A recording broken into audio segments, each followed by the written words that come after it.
Bismillahirrahmanirrahim. Assalamualaikum warahmatullahi wabarakatuh.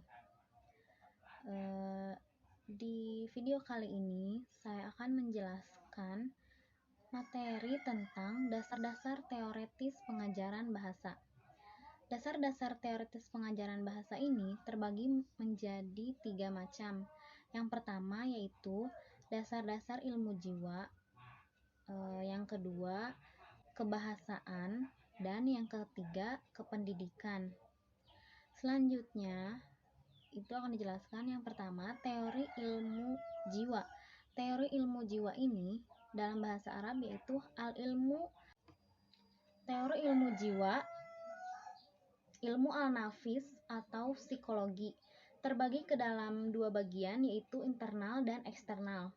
Internal yaitu di dalamnya terdapat bakat, kemauan, minat, dan pengalaman terdahulu. Di bagian eksternalnya yaitu ada lingkungan, guru, dan buku atau teks.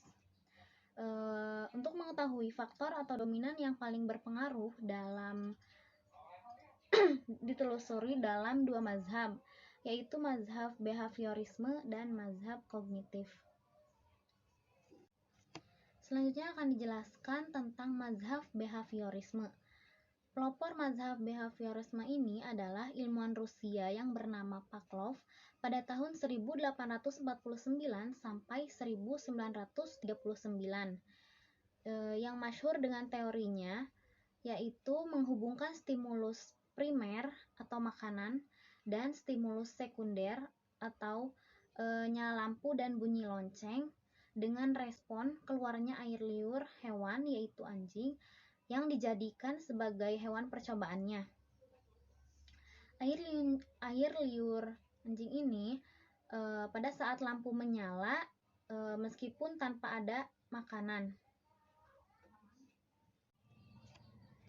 Selanjutnya akan dijelaskan tentang mazhab kognitivisme.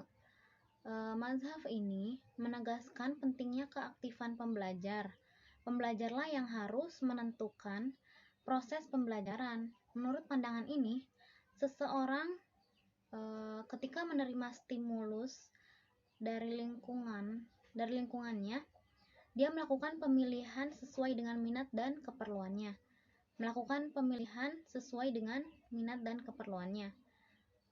Manusia lahir dibekali oleh Sang Pencipta dengan piranti pemerolehan bahasa atau LAD yang dalam bahasa Inggris yaitu Language Acquisition Device. Alat ini menyerupai gelombang bahasa. Setelah diterima gelombang-gelombang ditata dan dihubungkan satu sama lain menjadi sebuah sistem kebahasaan. Kemudian dikirimkan ke pusat pengolahan kemampuan berbahasa. Lalu pusat ini merumuskan kaidah-kaidah bahasa dari data ujaran yang dikirimkan oleh LAD tadi dan menghubungkannya dengan makna yang dikandungnya sehingga terbentuklah kemampuan berbahasa. Sekarang penjelasan yang kedua yaitu teori-teori ilmu bahasa atau ilmu alugoh atau linguistik. Teori ilmu bahasa ini dibagi menjadi 2, yaitu aliran struktural dan aliran transformasi generatif. Yang pertama aliran struktural. Aliran struktural ini dipelopori oleh linguis dari Swiss yaitu Ferdinand de Saussure, tapi dikembangkan secara signifikan oleh Leonard Bloomfield. Dialah yang meletakkan dasar-dasar linguistik struktural berdasarkan penelitian-penelitian dengan menggunakan metode ilmiah. Berikut ini beberapa teori tentang bahasa menurut mazhab ini. Yang pertama yaitu bahasa pertama-tama adalah bahasa lisan. Lalu kemampuan berbahasa diperoleh dari kebiasaan.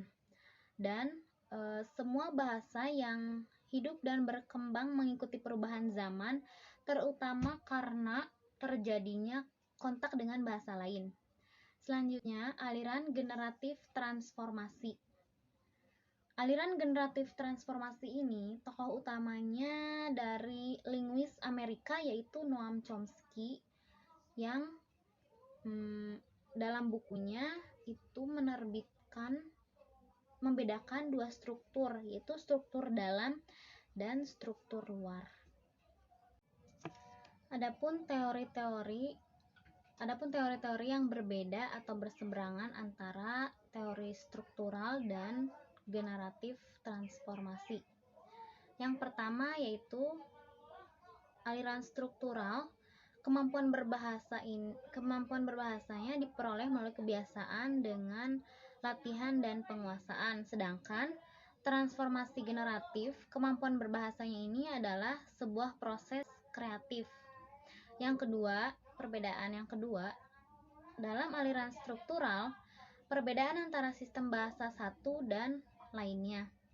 Dalam transformasi generatif, banyak unsur-unsur kesalahan di antara bahasa-bahasa, terutama dalam tataran struktur bahasa.